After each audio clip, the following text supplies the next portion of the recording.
মেয়ে মানুষ হয়ে জন্মালে সংসারে কত কাজ করতে হয়, তাই না? নভেম্বর মাস থেকে শুরু হয়, জানুয়ারি ফেব্রুয়ারি মাস পর্যন্ত লেগে যায় আমাদের এদিকে ঘের শেষে মাছ ধরা। আমাদের এদিকে মাছ যদিও সারা বছরই থাকে, বাগদা মাছ, গলদা মাছ, চিংড়ি মাছ, যেমন রুই, কাতলা, পুঁটি। আজকেও আমাদের ছোট একটা ঘের শেষা হয়েছে, সেখান থেকে অল্প কিছু মাছ খেতে নিয়ে আসছিল, একটা গ্লাস কাপ, 2টা পুঁটি, কিছু ফলসা মাছ। আজকে আমার শাশুড়ি বাসায় নাই, এই মাছগুলো আমার একা একাই কাটা লাগবে।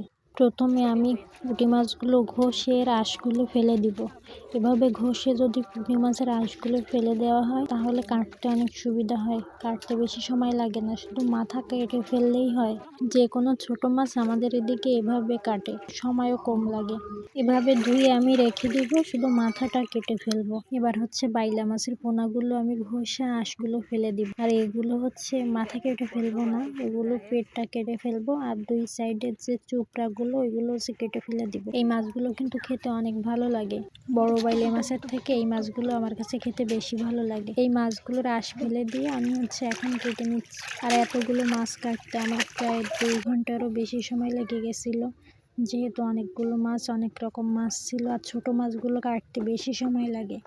আর 2 জন থাকলে হাতে হাতে কাটলে হয়তো অল্প সময়ের ভিতর হয়ে যায়, কিন্তু একা কাটতে একা সময়ও পার হয় না, আর কোনো কিছু করতে গেলেও শেষ হয় না। ছোট মাছগুলো কাটা শেষ করে আমি হচ্ছে বড় যে গ্লাস কাপ মাছটা ছিল আমি হচ্ছে ওটা কেটে নিব।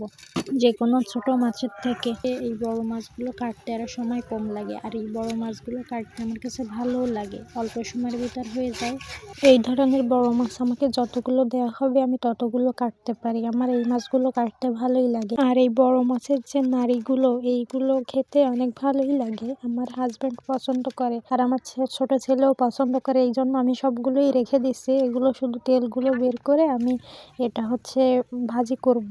খেতে যেমন মজা, পরিষ্কার করতেও অনেক কষ্ট, এগুলো পরিষ্কার করতে কিন্তু অনেক সময় লাগে। আর ওই নাড়িগুলোর সাথে আমি হয়তো ফালিশা মাছের নয় ট্যাংরা মাছের কিছু ডিম দিয়ে দিব, তাহলে খেতে আরো বেশি ভালো লাগবে। যাই হোক, সব কাটাকাটি করে আমি হচ্ছে মাছগুলো ধুয়ে নিচ্ছিলাম, এখানে ফালিশা মাছগুলো ধুয়ে নিচ্ছিলাম, আর এখানে চেলা মাছ, তারপরে চিংড়ি মাছ ছিল, এখানে রুই মাছ, দাইকনা মাছগুলো মানে সবগুলো ধুয়ে আমি হচ্ছে প্যাকেট করে রেখে দিব। আর এখানে থেকে কিছু মাছ আমার ননদকে দিতে হবে। এদিকে সব কাটাকাটি শেষ করলাম, মাছগুলো ধুয়ে প্যাকেট করে রেখে আমার আবার দুপুরের জন্য রান্না বসাতে হবে, কারণ শুধু সকালে রান্নাটা করে, সকালে ভাত খেয়েছিলাম শুধু ভাজি করে, এখন রান্না করতে হবে। সব মাছগুলো ধোয়া শেষ করে আমি হচ্ছে প্যাকেট করে নিচ্ছি, এই মাছগুলো প্যাকেট করে রেখে দিব। আর কিছু মাছ হচ্ছে আমি এখন রান্না করব, রান্না করার জন্য রেখে দিব। মাছগুলো একেবারে যদি আলাদা আলাদা প্যাকেট করে রেখে দেওয়া হয় তাহলে পরবর্তীতে কষ্ট কম হয়, আর তা না হলে একটা প্যাকেটে রাখলে ওই মাছগুলো বের করতে আবার রাখতে ঝামেলা হয়। মানে আমি রান্না করার জন্য বাইলা মাছের কিছু পোনা নিয়ে নিয়েছি, আর এখানে পেঁয়াজ আর কাঁচা মরিচ,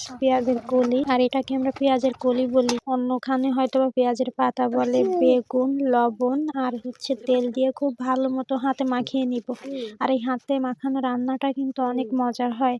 আর এখানে আমি হচ্ছে পরিমাণ মতো পানি দিয়ে দিলাম, আর এটা হচ্ছে মিডিয়াম জাল দিয়ে চুলার উপরে ঢাকনা দিয়ে রেখে দিলেই হয়ে যাবে, শুধু পানিটা টানলেই হয়ে যাবে, এটা আর কিছু করতে হবে না। এই যে আমার রান্নাটা হয়ে গিয়েছে, আর আমি এখন হচ্ছে গ্লাস কাপ মাছটা রান্না করব। এখানে আমি মশলা কষাই নিচ্ছি, আর আমি অল্প কিছু মাছ রান্না করব বেগুন আর আলু দিয়ে। আমাদের এদিকে বেশিরভাগ বড় কোনো মাছ হলে সেটা বেগুন হয়তো বা আলু, এই 2টা দিয়ে বেশি রান্না করে খাই। আর তাজা মাছগুলো ভাজে না, ভাজে খুব কম। দেখা যাচ্ছে যে মাছগুলো ফ্রিজে অনেকদিন থাকে সেই মাছগুলো ভেজে খায়, আর তা না হলে তাজা তাজা যে মাছগুলো সেইগুলো আর ভাজে না, এভাবেই কাঁচা মাছ কষায় তারপরে সেইগুলো রান্না করে। এখানে আমি মাছগুলো কষাই নিলাম, পানি দিয়ে হচ্ছে বেগুন আর কিছু কাঁচামরিচ সেদ্ধ দিয়ে দিলাম। মাছের তরকারিতে আমার কাঁচামরিচ ভালোই লাগে। আজকের মতো সব রান্না বান্না শেষ, আমি তরকারিটা নামিয়ে নিলাম। কেমন হয়েছে কালারটা?